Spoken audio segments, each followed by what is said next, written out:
यह कहानी शुरू होती है एक रिमोट आइलैंड में। वहां एक वॉच टावर है और वॉच टावर के अंदर है हमारा हीरो माइक मेसन, जो कि एक सप्लाई बोट को उसकी तरफ आते हुए देख रहा है। वो सप्लाई बोट ही उसके सप्ताह भर की राशन पानी का जरिया था। जैसे ही बोट शोर पर पहुंचता है, एक आदमी उसकी 10 साल की भांजी जेसी को आइलैंड में डिलीवरी देने भेजता है। जेसी माइक के रूम के बाहर सप्लाइज को रख देती है और वो सप्लाइज के साथ एक छोटा सा गिफ्ट भी रख देती है ताकि वो माइक को कभी तो देख सके, उसे जान सके। लेकिन माइक को किसी से कुछ भी लेना देना नहीं होता, वो कभी किसी की नजरों में नहीं आता। जेसी चली जाती है और ऐसे ही महीने बीत जाते हैं। हम देखते हैं कि माइक बहुत सिंपल तरीके से चुपचाप अपने रूम में ही रहता था। दोस्त के नाम पर सिर्फ एक कुत्ता था उसके पास। चेस ही एक चीज थी जिसे उसे थोड़ी सी खुशी मिल जाती थी। एक दिन जेसी फिर एक डिलीवरी देने आती है। इस बार वो उसे बुलाने लगती है। माइक घर पर ही था तो वो निकलकर पूछता है कि क्या हुआ। जेसी उससे बोलती है कि वो महीनों से डिलीवरी के साथ गिफ्ट देकर जाती है, लेकिन माइक ने कभी इसे एक्नॉलेज नहीं किया। माइक उसे बोलता है कि तुम्हें कल से आने की जरूरत नहीं है। जेसी उसे कहती है कि तुम एक घटिया इंसान हो। माइक दरवाजा बंद कर देता है और जेसी भी अपनी बोट की तरफ चली जाती है। लेकिन तभी एक समुद्री तूफान आता है और बोट पानी में डूब जाता है। माइक ये सब अपनी खिड़की से देख लेता है। थोड़ा भी सोचे बिना वो अपनी बोट निकालकर तूफान की तरफ जाता है। वो पानी में छलांग लगाता है और जेसी के पास पहुंच जाता है। वहां वो देखता है कि जेसी के मामा नहीं बचे। वो किसी तरह जेसी को अपनी बोट के ऊपर ले आता है। थोड़ी मेहनत के बाद जेसी को होश आ जाता है। माइक जेसी को अपने घर ले जाता है। जेसी को पाँव में बहुत बुरी तरह चोट लगी थी। माइक उसके मामा की खबर उसे देता है। जेसी इससे टूट जाती है। दूसरी सुबह माइक उसके घाव को चेक करता है। घाव काफी गहरी थी। वो मरहम पट्टी करता है जितना वो कर सकता है। जेसी उससे पूछती है कि मेरे घरवालों को खबर दी कि नहीं। माइक उससे कहता है कि वो जानता है कि उसके घर में कोई नहीं है, वो बस अपने मामा के साथ रहती थी। जेसी सरप्राइज हो जाती है कि उसे इतना सब कुछ उसके बारे में पता है। माइक उसे बोलता है कि असल में उसके मामा माइक के दोस्त थे। वो दोनों एक साथ नेवी में थे। उसके बाद माइक डेली के कामों को करने के लिए बाहर चला जाता है, जेसी को अकेला छोड़कर। उसके जाने के बाद जेसी को एक नाइफ मिलता है घर में। वो उसे अपने पास रख लेती है अपने प्रोटेक्शन के लिए। उस रात जेसी को कुछ बुरे सपने आते हैं और वो चिल्लाती है, जिसे माइक जाग जाता है। वो जेसी के पास जाता है, तब जेसी अचानक वो नाइफ निकाल लेती है। माइक थोड़ा भी नहीं डरता, उल्टा वो जेसी को समझाता है कि नाइफ को कैसे पकड़ते हैं कभी अगर खुद को डिफेंड करने की जरूरत पड़ी। दिन हफ्तों में गुजर जाते हैं। माइक जेसी को अपनी बेटी की तरह ख्याल रखता है। जेसी भी माइक के कुत्ते से अटैच हो जाती है और घंटों तक उसके साथ खेलती रहती है। वो उसे टॉमी नाम देती है। वो चेस भी खेलना जानती है, जिससे माइक काफी इंप्रेस होता है। माइक जेसी का पाव चेक करता है, घाव अभी भी नहीं भरा। सो वो डिसाइड करता है कि उसे मिनलैंड जाना पड़ेगा प्रॉपर मेडिसिन लाने के लिए। वो अपना बोट निकालता है और पास ही के एक टाउन पर जाता है। स्टोर पर वो अपना चेहरा ढक के रखता है, सिक्योरिटी कैमरों को अवॉइड करते हुए। वहीं दूसरी ओर लंदन में गवर्नमेंट ऑफिशियल्स की एक हियरिंग चल रही होती है। एक सेम नाम के आदमी पर केस चल रहा होता है, क्योंकि उसने एक प्रोग्राम बनाया था जिसका नाम प्रोजेक्ट ईवा एडम्स है। ये प्रोग्राम इलीगली दुनिया के सभी फोन कम्युनिकेशन का डेटा डायरेक्टली MI6 को दिया करता है, जो कि एक प्राइवेसी राइट्स का वायलेशन है। सेम खुद की बचाव में कहता है कि इस प्रोजेक्ट ने काउंटलेस टेररिस्ट अटैक्स बचाए हैं और लाखों जिंदगियां भी। ये सब सुनने के बाद भी कोर्ट उस प्रोग्राम को इमीडिएटली शट डाउन करने को कहती है। इसके बाद सेम सीधे प्राइम मिनिस्टर डैनी के पास जाता है सिचुएशन को डिस्कस करने के लिए।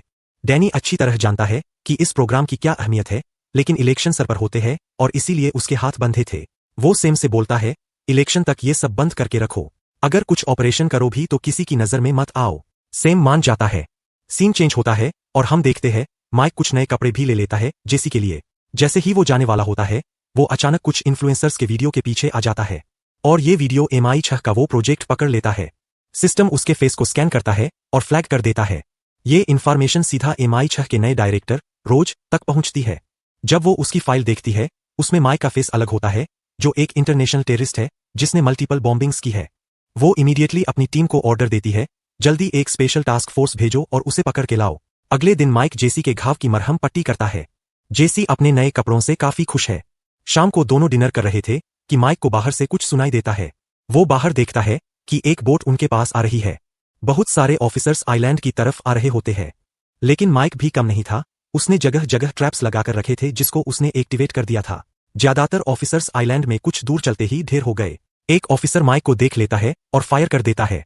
एक गोली माइक को लगती भी है, लेकिन उसे ज्यादा कुछ फर्क नहीं पड़ता। माइक उनको हाथों से ही निपटा देता है। उनमें से कोई भी माइक की स्पीड और स्किल मैच नहीं करते। उनमें से एक ऑफिसर अंदर चला जाता है। टॉमी उसे अटैक करता है जेसी को बचाने के लिए, लेकिन वो टॉमी को गोली मारकर मार डालता है। वो जेसी को उठा लेता है और जा रहा होता है। लेकिन माइक उसे देख लेता है और शूट कर देता है और जेसी को एक सेफ जगह पर रखता है। माइक उनको मारना कंटिन्यू करता है जब तक कि सारे मर ना जाए।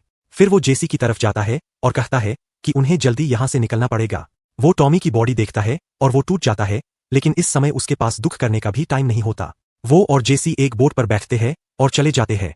दूसरी तरफ MI6 हेडक्वार्टर्स में रोज पूरे ऑपरेशन को लाइव देख रही थी। वो शॉक हो जाती है कि माइक कोई ऑर्डिनरी टेररिस्ट नहीं, वो अपना सबसे dangerous officer delta officer James को भेजने का फैसला करती है। सीन चेंज होता है और हमें देखते हैं जेसी नोटिस करती है कि माइक का खून निकल रहा है। वो उन लोगों के बारे में पूछती है। माइक बोलता है, वो सब मेरे अतीत के भूत थे जो मुझे डराने आए थे। वो जेसी को एक गन देता है और सिखाता है कि इसे कैसे चलाना है। फिर वो अपने बोट को एक घर की तरफ मोड़ देता है क्योंकि उसे मेडिकल सप्लाईज चाहिए अपने जख्मों को ट्रीट करने के लिए। वो एक घर में जाके घुस जाता है फर्स्ट एड के लिए। एक बच्चा उसे देख लेता है और अगले ही पल उसका बाप माइक को गन पॉइंट पर ले लेता है। जेसी वहां आती है और लड़के के बाप पर गन तान देती है। वो उस आदमी को माइक के जख्म दिखाते हुए उसको हेल्प करने को कहती है। आदमी मान जाता है। वहीं दूसरी ओर MI6 में रोज के एक मेंबर को पता चलता है कि जो टेररिस्ट प्रोफाइल उन्होंने माइक के साथ मैच किया था वो एक्चुअली वो नहीं है। किसी ने जानबूझकर प्रोफाइल्स अदला-बदली की है। उन्हें ये भी पता चलता है कि माइक की असली फाइल सिस्टम से डिलीट कर दी गई है। जस्ट एक फेक डेथ सर्टिफिकेट रखा हुआ है जस्टिफिकेशन के तौर पर। सच आखिरकार बाहर आता है। माइक एक फॉर्मर MI6 एजेंट है। रोज चौंक जाती है। उसे जवाब चाहिए जो सिर्फ एक आदमी दे सकता था, सेम। दूसरी ओर सेम को भी पता चलता है कि माइक जिंदा है, वो भी इक्वली शॉक्ड है। वो इमीडिएटली जेम्स को एक मैसेज भेजता है कि माइक एक ब्लैक काइट डेल्टा ऑप्स है। जैसे ही उसे देखो शूट कर दो और उस लड़की को भी मार दो। दूसरी तरफ घर में उस आदमी ने माइक को पैच अप कर दिया था। माइक निकलने ही वाला होता है कि उसे पता चलता है उस बच्चे ने पुलिस को कॉल कर दिया था। माइक उस फैमिली को छुपने के लिए कहता है क्योंकि ऑफिसर्स ने पूरी प्रॉपर्टी को घेर लिया था। रोज अपनी टीम के साथ मॉनिटर में सब देख रही थी। जैसे ही ऑफिसर्स अंदर घुसने लगे, बाप और बेटा दोनों बाहर की तरफ भागे। जेम्स, जो कि स्नाइपर की पोजीशन में था, बाप को मार देता है। माइक बच्चे को बचा लेता है और जेसी को लेकर पीछे की तरफ जाता है। वहां भी ऑफिसर्स होते हैं, लेकिन जेम्स उन्हें मारकर उनका वेपन्स और गाड़ी लेकर चला जाता है। जेम्स भी उनके पीछे पीछे जाता है, माइक की गाड़ी में फायरिंग करते हुए। माइक किसी तरह जेम्स की गाड़ी को तो पलट देता है और तेजी से निकल जाता है। दूसरी ओर रोज सेम को कॉल करके माइक मेसन के बारे में जवाब मांगती है कि उसकी फाइल्स क्यों डिलीटेड है। सेम उसे बताता है, सालों पहले उसने ही ब्लैक काइट ऑप्स डिपार्टमेंट बनाया था। माइक मेसन उस डिपार्टमेंट का पहला ऑफिसर था, एक एलिट असेसिन जो हर ऑर्डर फॉलो करता था और दुनिया के खतरनाक लोगों को मार गिराता था। लेकिन सेम ने एक बार उसे एक असाइनमेंट दिया था एक फॉरेन ऑफिसर को मारने के लिए, जो एक नेशनल थ्रेट था। माइक ने वो असाइनमेंट नहीं किया और उसे मना कर दिया और इसीलिए सेम को लगता है वो भी टारगेट के साथ मिल गया। माइक खुद एक थ्रेट बन गया। सेम ने रोज को बताया कि माइक उसके तैयार किया हुआ सबसे खतरनाक एजेंट है। अगर उसे रोकना है तो उसके पास जितने भी लोग हैं उन सबको भेजना पड़ेगा। रोज ये सब सुन लेती है, लेकिन उसे सेम पर भरोसा नहीं। उसकी टीम और मेहनत करती है माइक के बारे में इंफॉर्मेशन जुटाने में, और उन्हें पता चलता है जो फॉरेन ऑफिसर को माइक को मारने भेजा गया था वो एक्चुअली में एक साइंटिस्ट है जिसका नाम चैड है, जो कैंसर का ट्रीटमेंट फ्री में करने वाला था। सेम मेजर फार्मास्यूटिकल कंपनियों के कहने पर उसे मरवाना चाहता था जो बिलियंस का नुकसान होने से बचना चाहती थी। इसीलिए माइक ने ऑर्डर रिफ्यूज किया और MI6 के अगेंस्ट हो गया। सेम सिक्योरिटी कैमरों के थ्रू मॉनिटर करते हुए एहसास कर लेता है कि रोज को सच पता चल गया है और वह पीछे हटने वाली नहीं है। माइक और जेसी ड्राइविंग जारी रखते हैं। जेसी पूछती है क्या वह उसे अपने फैमिली के पास ले जा रहा है। माइक उसे बताता है कि उसकी कोई फैमिली नहीं है। फैमिली वल्नरेबिलिटीज और वीकनेसेज पैदा करती है। वह एक चर्च पहुंचते हैं और फादर डिक से मिलते हैं, जो असल में माइक का ओल्ड पार्टनर और फॉर्मर IT स्पेशलिस्ट है MI6 का। डिक माइक को एक छोटी लड़की के साथ देखकर हैरान है। माइक समझाता है कि जेसी गलत वक्त पर गलत जगह आ गई थी। साथ मिलकर वह ईवा सिस्टम में हैक करते हैं और उसे एक्टिवेट करते हैं। डिक ढूंढ पाता है कि MI6 माइक को क्यों हंट कर रही है। उसकी नई आइडेंटिटी एक्सपोज हो गई है और गलत तरीके से एक टेररिस्ट प्रोफाइल से लिंक कर दी गई है। उन्हें समझ आता है कि सेम इस सब के पीछे है। माइक डिक से कहता है कि वह जेसी को सेफ रखे जब तक वह थ्रेट को एलिमिनेट करने जाता है। डिक शुरू में इनकार कर देता है, लेकिन जेसी उसकी कैंसर मेडिकेशन पहचान लेती है और बताती है कि वह इससे जानती है। उसकी मां कैंसर से सालों पहले चली गई थी। डिक मानता है कि उसे 5 महीने पहले डायग्नोसिस हुआ था। माइक अपने ओल्ड फ्रेंड के लिए हार्ट ब्रोकन है। वह डिसाइड करते हैं कि चेन से संपर्क करें, एक खतरनाक क्रिमिनल जो अभी उनकी मदद कर सकता है। जब डिक कार रेडी करने बाहर जाता है, माइक को कुछ गलत महसूस होता है। जेम्स आ चुका है। माइक और जेम्स एक ब्रूटल इंटेंस फाइट में उलझते हैं। दोनों हाईली ट्रेंड किलर्स है और कॉम्बैट विशियस है। माइक जेम्स को घायल कर देता है, फिर जेसी को पकड़कर डिक के साथ निकल जाता है। जेम्स फुल स्पीड से उनका पीछा करता है, लेकिन उन्हें नहीं पकड़ पाता। जेसी पूछती है कि वह तेज, खतरनाक आदमी कौन था। डिक समझाता है कि जेम्स बेसिकली माइक का यंगर वर्जन है, वह एजेंट जिसने MI6 में माइक की जगह ली, अब वही काम कर रहा है जो माइक करता था। माइक और जेसी सिटी में अकेले चेन से मिलने जाते हैं। जेसी पूछती है कि वह उसके साथ क्यों नहीं रह सकती। माइक समझाता है कि उसके पीछे आने वाला खतरा काफी बड़ा है और उसे रोकने का एक ही तरीका है, सोर्स को एलिमिनेट करना। जेसी उसे वादा करवाती है कि वह जिंदा रहेगा। माइक आंसर नहीं कर पाता। उस रात वह एक नाइट क्लब पहुंचे। सिक्योरिटी कैमरों ने उनकी इमेजेज कैप्चर कर लीं और सेम और रोज दोनों को अलर्ट मिल जाता है। वह अपनी अपनी टीम्स लोकेशन पर डिप्लॉय करते हैं। अंदर माइक चेन से मिलता है, एक मेजर क्राइम बॉस जो उसे देखकर शॉक्ड है। उसे लगा था माइक मर गया है। माइक चेन से कहता है कि वह जेसी को स्पेन ले जाए, एक नई आइडेंटिटी और पैसे देकर उसे सेफ रखे। चेन इनकार कर देता है।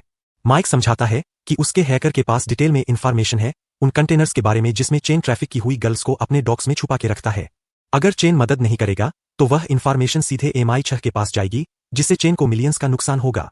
चेन माइक से रुकने के लिए कहता है जब तक वह अरेंजमेंट्स करता है। जेसी अपसेट है कि माइक उसे अकेले भेज रहा है। चेन वापस आता है एक पासपोर्ट और कैश के साथ, उन्हें बताता है कि डॉक्स पर उसका कॉन्टैक्ट मिलेगा, वह जेसी को स्पेन ले जाएगा। माइक मान जाता है। जब वह क्लब से निकलते हैं, मल्टीपल ऑफिसर सेम और रोज दोनों की टीम से बिल्डिंग में घुस जाते हैं। माइक तुरंत ऑफेंसिव मोड में आ जाता है, सबको एक एक करके मारता है। क्लब के फ्लोर पर बॉडीज पाइल अप हो जाती है। एक ऑफिसर जेसी को पकड़ लेता है और उसे एक ब्लैक वैन में बाहर खींच कर ले जाता है। माइक डिक को मदद के लिए कॉल करता है। डिक सिक्योरिटी कैमरों को हैक करता है और माइक को वैन तक गाइड करता है। माइक बाहर दौड़ता है और हर ऑफिसर को अपने रास्ते से हटा देता है। वह जेसी को बचा लेता है जो टेरिफाइड है और आखिरकार डेंजर का लेवल समझ जाती है जिसके बारे में माइक बात कर रहा था। वह भाग जाते हैं लेकिन जेम्स उन्हें देख लेता है और उनका पीछा करता है। आखिरकार माइक और जेसी डॉक्स पर पहुंचे। उन्हें चेन के आदमी बोट के साथ इंतजार करते हुए मिलते हैं। माइक जेसी से कहता है कि वह स्पेन में सेफ रहेगी। जेसी उसे बताती है कि इन सालों में वह ही उसका एक परिवार रहा है। माइक उसे वादा करता है कि उसके साथ कुछ नहीं होगा। अचानक एक गनशॉट की आवाज आती है। माइक जेसी को बोट में धक्का दे देता है और चेन के आदमी उसे लेकर निकल जाते हैं। माइक मुड़ता है और देखता है कि जेम्स नजदीक आ रहा है। वह जेम्स को फिस्ट फाइट के लिए चैलेंज करता है। No weapons. दोनों एलीट ऑपरेटिव्स एक एपिक ब्रॉल में उलझते हैं। यह ब्लैक काइट डेल्टा ऑपरेशंस के नंबर 1 और नंबर 2 ऑफिसर्स का आमना सामना है। पंच रिलेंटलेसली उड़ते हैं। माइक प्रूव करता है कि वह बूढ़ा हो गया है, लेकिन एक शेर अभी भी शेर है। वह एक बड़ा मेटल पाइप उठाता है और फिनिशिंग ब्लो देता है, जेम्स को मार डालता है। माइक सीन से चल देता है। अगले दिन सेम अपने घर में होता है जब वो देखता है कि उसके सब गार्ड्स मरे हुए हैं।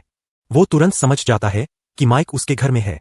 सेम उसे बताता है कि वो बेस्ट वेपन था जिसको कभी उन्होंने इस्तेमाल किया, लेकिन फिर उसने ऑर्डर्स फॉलो करना बंद कर दिया। माइक जवाब देता है कि अगर वो पैसे के लिए लोगों को मारना चाहता तो कॉन्ट्रैक्ट किलर बन जाता, MI6 ज्वाइन नहीं करता। सेम आर्ग्यू करता है कि पैसा ही दुनिया चलता है और माइक को एक चांस देता है साथ मिलकर काम करने का। वो मिलकर MI6 खुद चला सकते हैं। माइक कहता है अगर वो ऐसा चाहता तो 10 साल पहले कर लेता। वो सेम को गोली मारकर मार डालता है। एक महीने बाद हम स्पेन में जेसी को एक रेस्टोरेंट में बैठी देखते हैं। रोज ईवा प्रोग्राम के थ्रू उसे मॉनिटर कर रही है, कन्विंस्ड है कि माइक ऐसे ही जेसी को छोड़कर नहीं जा सकता। रोज को समझ आता है कि माइक इसके पीछे है। बाहर माइक जेसी को एक गिफ्ट भेजता है, एक क्वीन चेस पीस। वो मुस्कुराते हुए दूर चल देता है।